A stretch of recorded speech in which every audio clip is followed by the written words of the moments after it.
गरीब, तेरी हिम्मत कैसे है मुझे छूने की? अरे नहीं मैडम, मैं तो बस बोतल उठा रहा था। अब तू मुझे सिखाएगा? मैं बहुत अच्छे से जानती हूँ तुम जैसे गरीब फटीचर और भिखारियों को।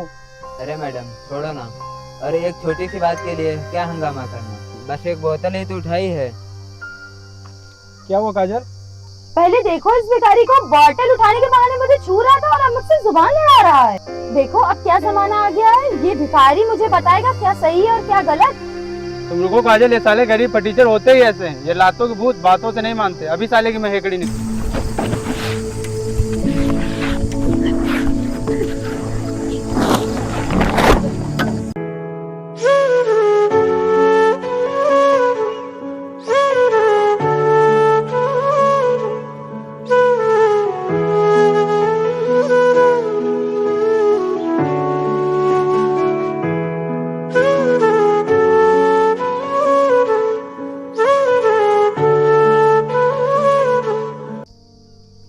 अतुल, जहाँ आज हम इंटरव्यू देने जा रहे हैं ना, अगर हमारी वहाँ नौकरी लग गई ना तो किसी भी चीज की टेंशन नहीं होगी, ना पैसे की ना फ्यूचर की। हाँ काजल, मैंने सुना वो कंपनी बहुत बड़ी है और उसका करोड़ों का टर्नओवर है।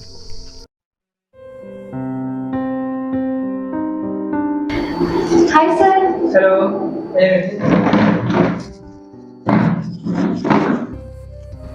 आप लोग इंटरव्यू के लिए आए हैं? जी सर।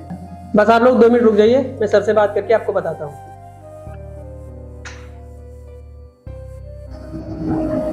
हेलो। जी सर, ये 2 लोग आए इंटरव्यू के लिए।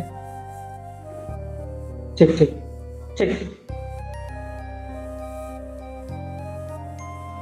सॉरी, आप लोगों का इंटरव्यू कैंसिल हो चुका है। क्यों सर? वो सर थोड़ा काम से बाहर गए हैं, जब वो आएंगे तब आप लोगों को कॉल कर दिया जाएगा।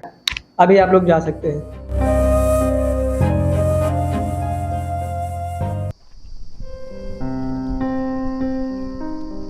आज ये गरीब फिर दिख गया, इसी की वजह से इंटरव्यू कैंसिल हुआ। आज तो मैं इसे छोड़ूंगी नहीं। सोना मनोज भिखारी, तेरी हिम्मत कैसी है हमारे सामने आने की? तुझे पता है तेरी वजह से हमारा इम्पोर्टेंट इंटरव्यू कैंसिल हो गया। अरे मैडम, इंटरव्यू आपका कैंसिल हुआ और इसमें मेरी क्या गलती है?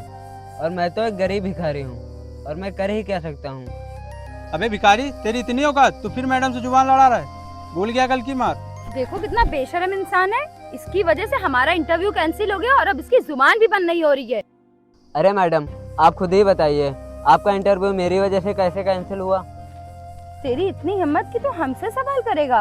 अब तो तूने सारी हदें पार कर दी, तुझे तो सबक सिखाना ही पड़ेगा। हाँ काजल, ये ऐसे नहीं मानेगा। इसको मैंने कल तो छोड़ दिया था, लेकिन आज नहीं छोड़ूंगा।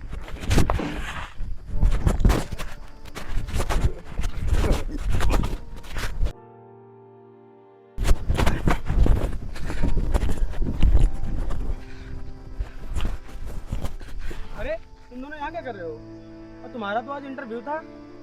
देखो इस मनोज भिखारी को, इसकी वजह से आज हमारा इंटरव्यू कैंसिल हो गया। इसको तो मैं छोड़ूंगी नहीं। कल भी इसने मेरा दिमाग खराब किया, तो आज तो इसने हद ही पार कर दी। ए भिखारी, मैडम को क्यों परेशान कर रहा है? अरे सर, आप तुम लोगों ने ये क्या किया? जानते भी हो ये कौन है? तुम पागल हो क्या? इस फटीचर को सर क्यों कह रहे हो? कौन होगा ही? होगा तो एक भिखारी ही ना। तुम लोगों ने बहुत बड़ी गलती की है। तुम्हें पता भी नहीं है कि तुम लोगों ने किसके साथ ऐसा बर्ताव किया है। अबे भाई, तू कहना क्या चाहता है? जो भी कहना है साफ साफ बोल।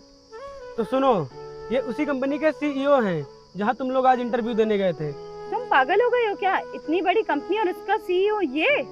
इसकी हालत देख रहे हो? हाँ, इस हालत में। लेकिन इसके पीछे की सच्चाई सुनोगे तो तुम्हारे पैरों तरह जमीन खसक जाएगी। सर, अब तो आपका समय पूरा हो गया है, तो आप ही इन मूर्खों को अपनी सच्चाई बता दीजिए। तुम दोनों लोग मुझे 2 दिनों से फालतू में परेशान कर रहे थे।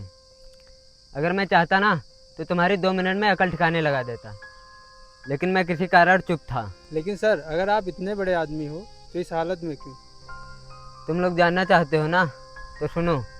मेरा एक 2 साल का बेटा है और उसे एक गंभीर बीमारी है।